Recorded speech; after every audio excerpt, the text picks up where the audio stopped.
இறைவன் என்ற சொல்லுக்கு இற்றவன், அற்றவன், வேண்டுதல் வேண்டாமை இல்லாதவன் என்பதே பொருள். அதனால்தான் அரசனும் இறை என்று அழைக்கப்படுகிறான். வணக்கம், நான் உங்களுடைய சரவணகுமார் ஐஆர்எஸ். இறைவன் என்ற சொல்லுக்கு பொருள் என்ன? பொருளுக்கு பேரா, பேருக்கு பொருளா அப்படிங்கிற மாதிரி. ஒருத்தங்களுக்கு பேர் வைக்கிறாங்க, ராஜாதி ராஜான்னு, இல்லை ஆரோக்கிய சாமின்னு பேர் வைப்பாங்க. ஆனால் அவர் நோயோடு இருப்பார்.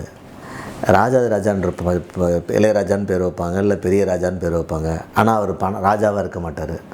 ஸோ ஒருத்தருக்கு பேர் வைக்கும்போது அதனுடைய குணமும் அதில் ரிஃப்ளெக்ட் ஆகுதா? ஏன்னா பேர் வைக்கும்போது உயர்ந்த குணத்தை ரிஃப்ளெக்ட் பண்ணணும்னு ஆசைப்படுவாங்க. நீங்கள் குழந்தைங்களுக்கு பேர் வைக்கும்போது பேரை தேடி தேடி ஆல்ஃபபெட் பேஸாக, நியூமராலஜிக்கல் பேஸாக, ஸ்டார் பேஸ்டாக வைக்கும்போது பேரை தேடி நம்ம அதை வைக்க ட்ரை பண்ணுறோம். எதுக்காகனா அந்த குணநலங்களை கொண்டு வர்றதுக்காக. அந்த பேரோட குணநலம், ராஜான்னு பேர் வச்சா ராஜா மாரி இருப்பார், ராணின்னு பேர் வச்சா ராணி மாரி இருக்கணும்.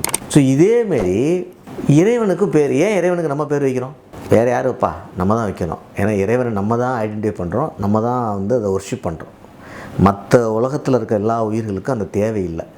ஸோ நம்ம இறைவனுக்கு பேர் வைக்கும் பொழுதும் அந்த அவதாரங்களுக்கு அவங்க பேர் அவங்க அம்மா அப்பா வச்சுருக்காங்க. ராமச்சந்திரமூர்த்திக்கு அவங்க அம்மா வைக்கிறாங்க, கிருஷ்ணாவுக்கு அவங்க அம்மா வைக்கிறாங்க.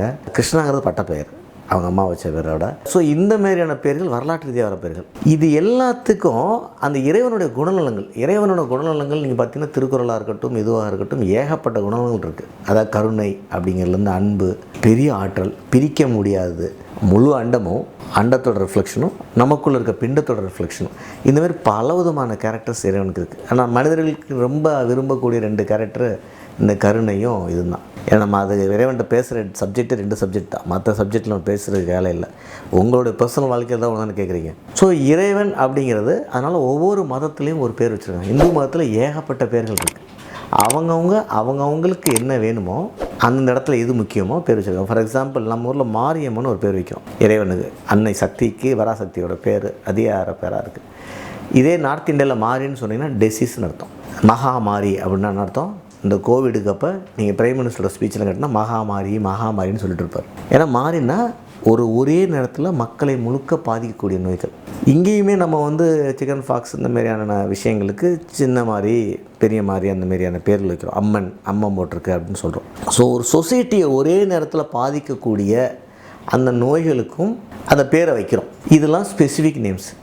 சரி, நீங்கள் கேட்ட கேள்வி ஜென்ரல் நேம். இறைவன், கடவுள், ஆண்டவன், அப்புறம் அந்தந்த மதத்தில் இருக்க பொருள்கள், இவங்க எல்லாத்துக்கும் காமனாக இறைவன் அப்படின்னா அவர் அந்த வார்த்தைக்கு பொருள்னா இது எல்லாம் சேர்த்தது.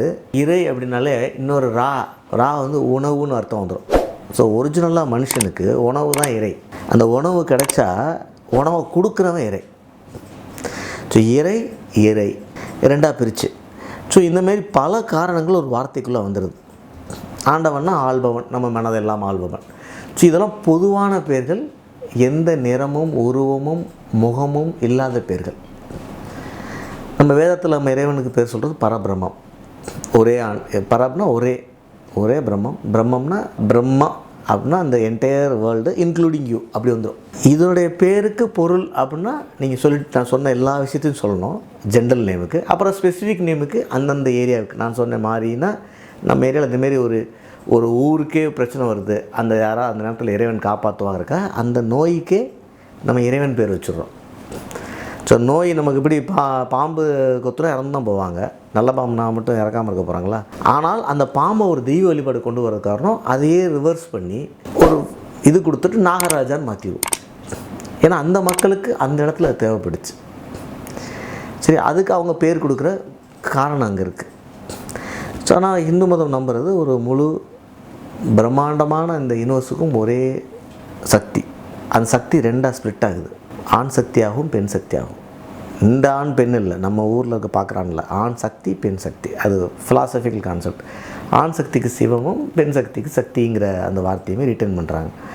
ஸோ அந்த சிவம் சக்தியோடைய இன்டர்ப்ளே தான் இன்றைக்கி இருக்கிற என்டையர் யூனிவர்ஸோட எக்ஸ்ப்ரெஷனே. இது இன்றைக்கி சயின்ஸும் ஒத்துக்குது.